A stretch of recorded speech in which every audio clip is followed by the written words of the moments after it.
Tout n'est pas que souffrance. Il est vrai, tant qu'il sera sur cette terre, le disciple sera la proie des larmes et de la douleur. Mais dans la douleur, Jésus soulage le cœur. Il y a un incident dans la vie de Jésus qui nous enseigne une leçon là-dessus. Dès lors, Jésus commença à montrer à ses disciples qu'il lui fallait aller à Jérusalem souffrir beaucoup de la part des anciens, des grands prêtres et des scribes, être tué et se réveiller le troisième jour. Pierre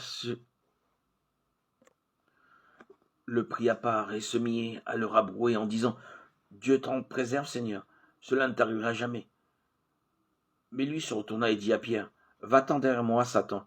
Tu es pour moi une cause de chute, car tu ne penses pas comme Dieu, mais comme les humains. » Alors Jésus dit à ses disciples « Si quelqu'un veut venir à ma suite, qu'il se renie lui-même, qu'il se charge de sa croix, et qu'il me suive. Car quiconque voudra sauver sa vie, la perdra. Mais quiconque perdra sa vie à cause de moi, la trouvera. » Matthieu 16, 21, 25. Si nous lisons le passage dans son intégralité, nous avons une idée plus claire de ce que Jésus voulait dire.